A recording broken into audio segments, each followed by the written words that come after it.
So quick story time. I'm a Navy chief. I've been in the Navy for about 19 and a half years. I have about 5 months left until I retire. I grew up in a little bitty town in Illinois, had about 8,000 people. I joined the Navy when I was 19 years old, married my high school sweetheart, went on and we ended up having twin daughters pretty much right away. And they're amazing. And then another daughter a couple years later, and then eventually fostered and adopted our son Jackson, which he is now 11. He's actually autistic, but he is my best pal. Let me tell you, the way he just brightens up a room with his smile, it's incredible. But going back to 2015, it seemed like pretty much one of the best years of my life. I made chief, E7 in the Navy, first time up. We had just adopted my son Jackson. Everything was going as good as you could possibly want it to go. All our goals were happening and everything was just working great. I ended up deploying and I got the ship I wanted and went out there, came back, and that's when life really took a turn. I found out 3 days later that my wife, Sarah, had stage 4 appendix cancer. Now imagine this, I just get back from a 6-month deployment, been back for 3 days.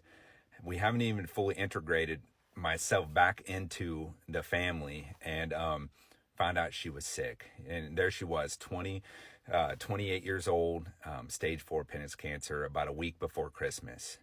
But I would tell you, we made a promise to each other the second we found out that we're going to find the good in every single day. And that's what we did, and she ended up getting out of the hospital after a very big surgery on Christmas Day, and ended up being one of the best Christmases we had ever had. Even though she had stage 4 cancer and all these different things were happening, we ended up having one of the best Christmases ever, because it's not about what you have. It's about who you spend your time with, who you spend your life with, and the way you look at things and the way you react. Well, fast forward 10 short months, and she ended up passing away in the hospital in my arms. We went into the ER. It was right before Halloween, and little did I know it was going to be our last hospital visit. And we went in there, and that night, all her machines started going off. All these things were happening, and at this point, it was 10 months after we had found out she had cancer. She was so sick. I'm talking throwing up every day, like several times a day. Lots of chemo visits. I mean, it was hard. I wouldn't have wished this upon my worst enemy. I mean, it was really hard on her. I was trying to take care of Sarah, take care of my 4 kids, while also being an active duty chief, trying to, continue to serve and take care of my sailors as well. And it took a lot from life to finally humble me enough to ask for help. And it was tough, let me tell you.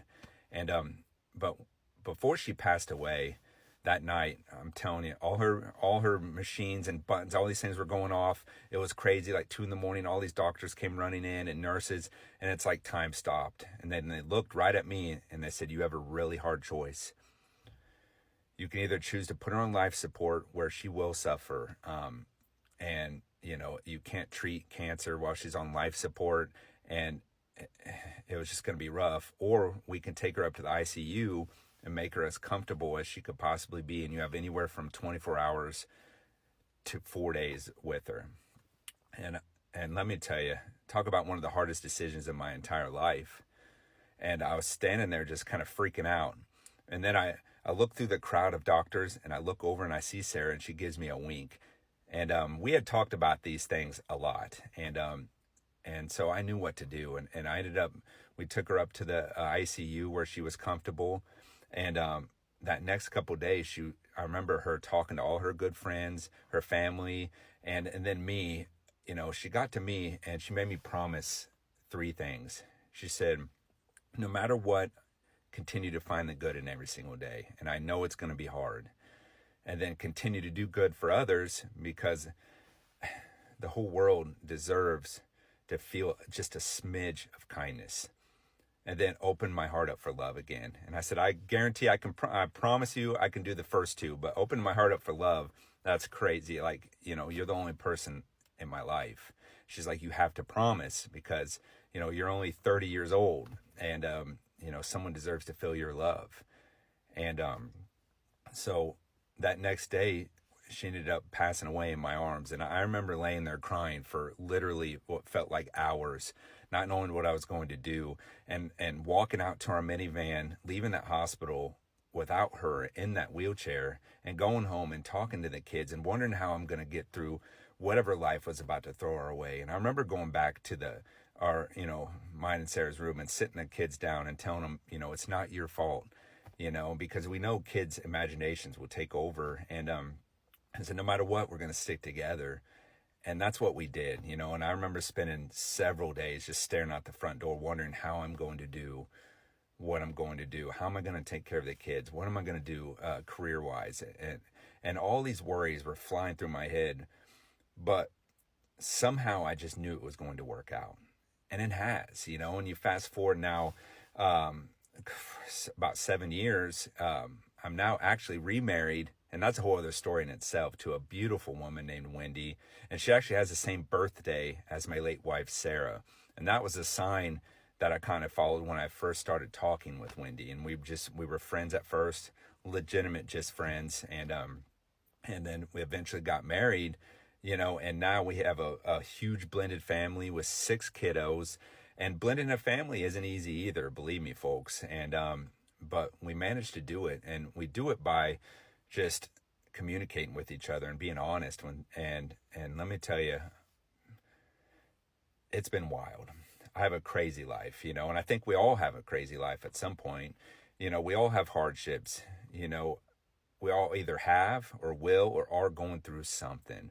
And this is your reminder. This story hopefully inspires you to lead with kindness, because you don't know what people are going through, and you have no clue what's going to happen. Life's short, so don't wait for something super bad to happen before you get out there and you live your life and you find the good in every day. Let me tell you, when Sarah was sick, it was very hard sometimes to find the good.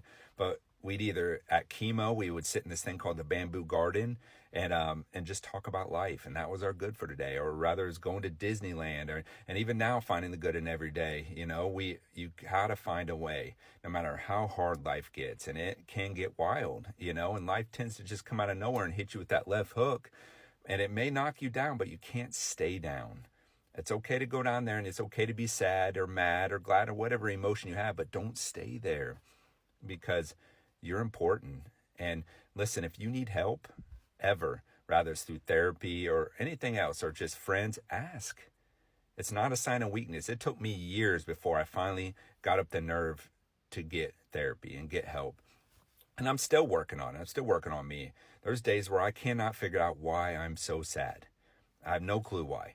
I can't pinpoint it, because there's a million great things going on, and it just happens. And you own it, and then you try to find something good, and don't let the things that you don't like take away from the things that you do, and so that's kind of my story in a nutshell. Believe me, there's a lot more to it, but it's been a few years since, quite a bit of years since Sarah passed away. And again, I'm married to an amazing woman named Wendy, and we're just living life, and that journey in between, I ended up writing a book, and all these great things happened. And I really, truly learned that life is happening for me, not to me. And I try to use my story, our story, and all that hard, very, very hard stuff that happened to hopefully help others through whatever it is they're going through. And I feel like maybe that's why things happened the way they did, and I know I'm kind of rambling on, but this is just your reminder that, unless you're literally dying, everything in life is figure outable. So get out there, find your reason to smile. If you want to do something, do it. Don't worry about what other people think or say or do. That's them. You can't be the best version of someone else. So just live, all right? Life's too short not to. So go out there. Thanks for watching this video, and I hope you have a great life, because you deserve it.